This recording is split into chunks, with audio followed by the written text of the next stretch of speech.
Hey everyone, welcome to this review, that's right, review of Sonic 280. And I want to thank the website SonicScanF, the English edition, that's en.sonicscanf.org, for uploading the issue, even though I don't physically have it yet.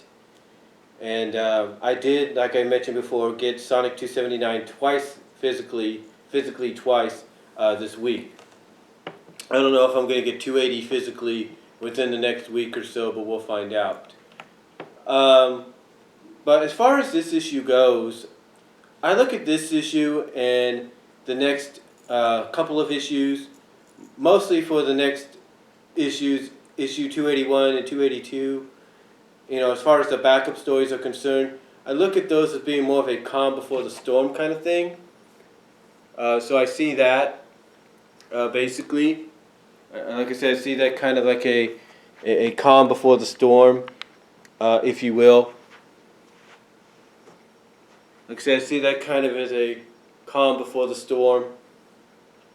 And that, as far as the backup issues are concerned, the main story, which is being split into two parts, it probably will be in that same category, but not as much maybe. But I look at the backup stories for those, as well as the stories here, and 283 as being like the calm before the storm, before we really get into the storm, if you catch my drift. But as far as the issue goes, the two stories are kind of they're lighthearted in a sense. I mean, they do progress. The progresses towards the conclusion of the Shattered World Crisis. The first story deals with Sonic, Tails, and Chip in at the Holy Tree Savannah Citadel Zone. That's right, Holy Tree Savannah Citadel Zone, looking for one of the Gaia keys. So basically what goes on is, and this is told in a flashback, basically Sonic and them find out that Axel and his egg army had been harassing the continent for a while, and that they only got they only got more bolder about doing things once they joined up with Eggman.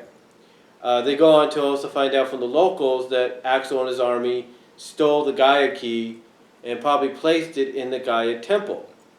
Now they do find out that that along with the Gaia key, they also stole some other stuff as well. But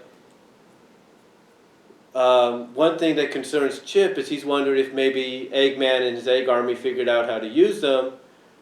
But one of the locals goes on to say, no, that's not the case. Ace, basically, they just stole it, and that's about it. And this gets Tails to kind of recall what Loop had told Sonic and them a few issues ago, and that is about the decoy temples, or the decoy Gaia temples, the fake ones, being everywhere around, being around, basically being everywhere around the planet to kind of throw Eggman or anybody that wants to corrupt the power or corrupt their use from finding the real ones. So, long story short, Sonic and Tails and Chip realize that they're going to have to get they got to go and get the Gaia key before, Eggman and his army before Eggman and his army and maybe even Axel, who's the water buffalo, who's the egg boss here in the story, find out that the Gaia temples that they're occupying, some of them anyway, could be fakes. And that the Gaia temple that's being occupied right now is the Holy Tree one of the Savannah Citadel Zone. And if you want to know, yes, obviously the Savannah Citadel Zone is based off the continent of Africa, as far as I know. Now, long story short, Sonic comes up with a plan to kind of get the key by acting as a distraction, as a diversion that, causes Axel and his army to leave the base. leave the temple and allow Chip and Tails to go in undetected. Now, during this, Chip mentions to Tails that he must have some kind of special bond with Sonic, and Tails goes on to say, "Oh yeah, Sonic basically is like a big brother to me, and he inspired me to be the hero that I am, and that I wouldn't be where I am today without him." And Chip goes on to admit he's kind of jealous that he didn't have a lifelong friend like Tails does, and Tails goes on to tell him, that's just how Sonic is. He treats everybody, not just me, but everybody, like they're the most important person to him in his life. And of course, Chip goes on to add to that it's not just Sonic, but it's all of you. All of you have treated me very well. All of you have welcomed me with warm arms, have made me feel like a part of the team, and that because of that, he's not just a legend. And that because of that, he's not just a legendary spirit to them, he's also their friend. And while Chip is saying that, and that's Chip saying that, we see these little flashbacks behind him of him interacting with all the members of the Freedom Fighters, from handing Rotor a wrench to learning to cook, looks like escargot, looks like some kind of fondue or something like that. Basically learning how to cook something by Antoine, reading up on information, either reading a book, sitting back and reading a book with Sally and Nicole, singing, playing music and singing with Bunny. Yeah, there's actually a panel in there of Bunny with a guitar, and he's playing on a harmonica, so obviously Bunny, being the country girl that she is, obviously does some country singing as well. So that might be interesting to look into. Ian Flynn, if I'm you, I would definitely look into that as a background for Bunny. See if you can probably weave in a little bit of her country singing, if that's one of her traits. We also see a panel of him and Big sleeping. We see him, what was it? What is it?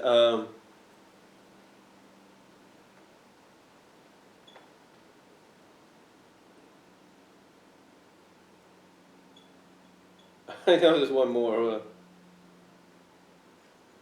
We also see him dancing to some music with Cheese, Cream, and Amy. So basically, he goes on to tell tales, and through these panels that we see, that the Freedom Fighters have basically made him feel welcome, as if he was always with them from the beginning. Now, they do locate the Gaia Key, but they also notice that the Gaia Key, instead of being split in half, is actually whole. And they're curious as to if the Egg Army tested it on any of the doors, and as soon as Tails mentions that, that's when it dawns on them that, wait a minute, it would only be whole if they did. And they go and rush off to where basically the central chamber is, but they find out that nothing was really altered or changed or anything or messed with. Tails discovers that the password they input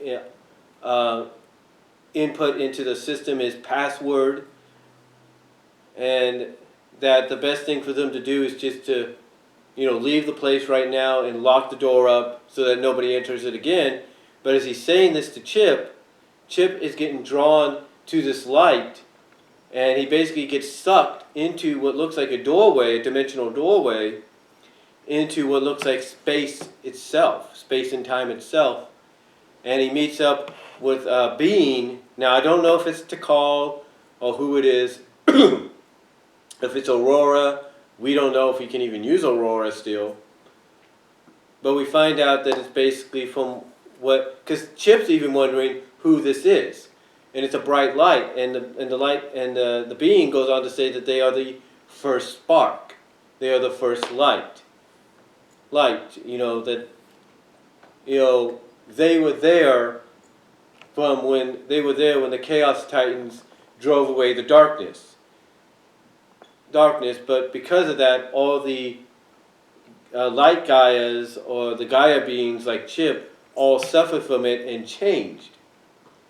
So basically, long story short, the first spark, the messenger of light and rebirth, if you will, goes on to tell Chip that he's going to restore to Chip what he can so that Chip can go and help restore the world itself. And that's what happens. Chip comes out of the door. Tails is wondering what happened, if he's okay. Chip goes on to say, I'll explain later. And they leave the central chamber. They lock it up and they leave the temple just in time to see Sonic still distracting Axel and his army. Sonic does compliment that Axel was right about the whole strength and numbers deal with the army. But then as soon as he sees Tails and Chip, he goes on to basically say, you know what? You're right about the strength and numbers, so I'm just going to quit while I can. And he basically makes it look like he is retreating from a fight. That he's basically making Axel and his group believe that they beat Sonic, when no one else could. That they drove Sonic off when no one else could. But in turn, what they don't know is they were distracted, they were fooled, because Sonic, Tails, and Chip gained another Gaia Key. So, the first story, as far as I'm concerned, I think is pretty good. It does continue on the quest to get the Gaia Keys, and it does as well establish now that Chip once again has a purpose to no. Well, he did have a purpose.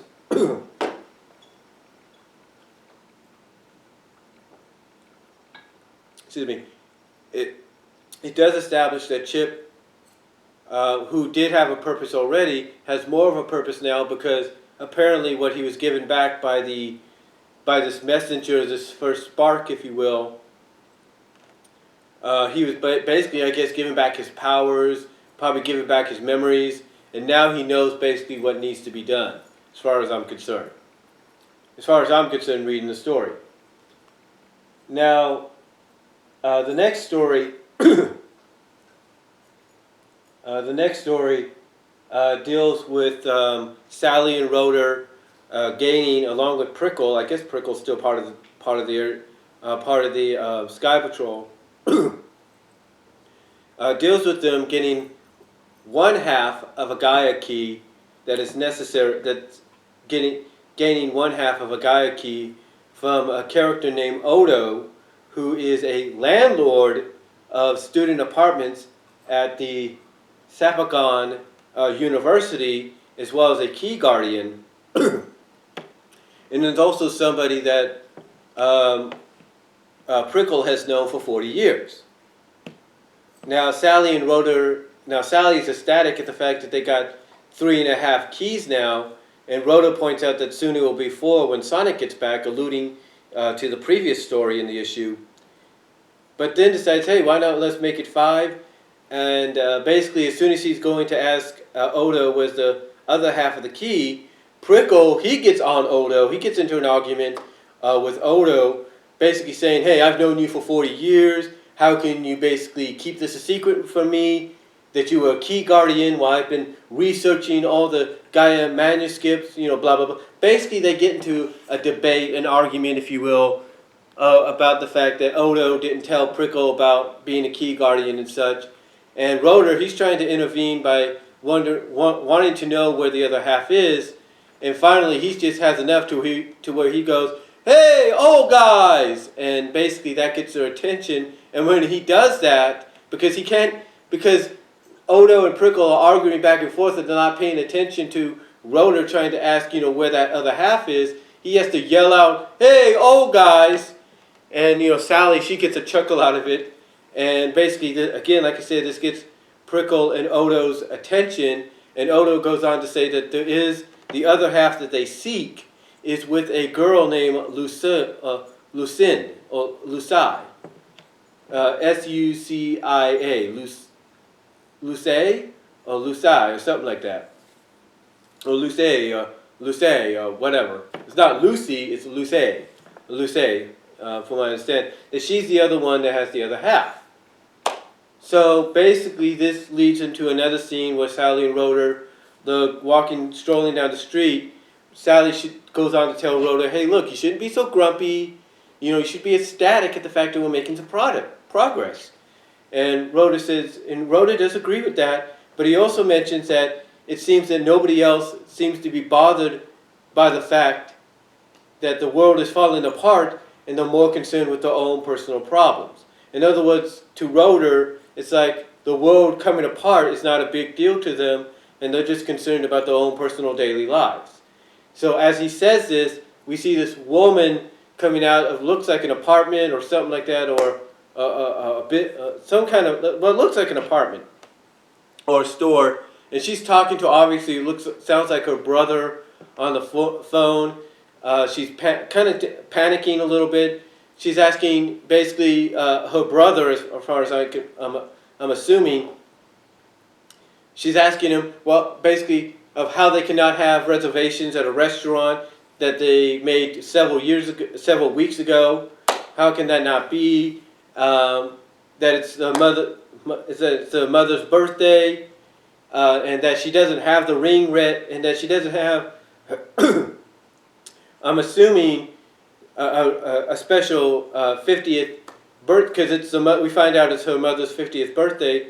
It doesn't have a special ring made for her yet because she didn't have the money to do so. Blah blah blah.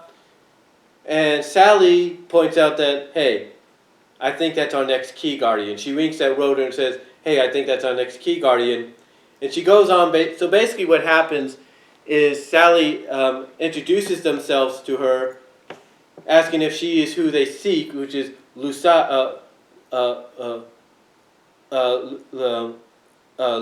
or Luce. She's Luce, and she says, yes, I am. And they basically go on to, like I say, introduce themselves and offer to help Luce with her problem. And she goes on. And she goes on to basically explain the crisis of the situation, that, you know, they had things planned, but now the plans are falling apart. Rhoda goes on to interject to kind of, I guess, remind Sally, Sally, we just need the key, nothing else. And Sally's like, shh, quiet. So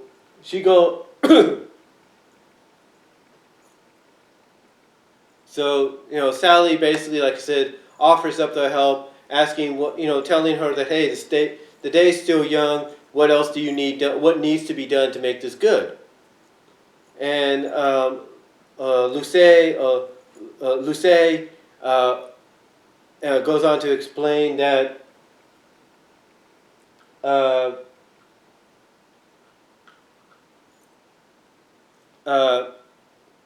what is it? She goes on to explain to Sally that she got a diamond and a ring, basically a diamond ring for a gift for her mom, but she didn't have time to get it set. And you see Rhoda, he's like, oh God, seriously? And she also mentions that they wanted to have reservations to the restaurant where she met the father, but she mentions that they're booked. Of course, Sally, being who she is, says, hey, don't worry about it. We'll take care of everything. Let me make a few calls. Well, basically, she asks Luce to give her the address to a restaurant, and then she mentions that Rhoda could help Luce out with the diamond and the ring because he could fix just about anything.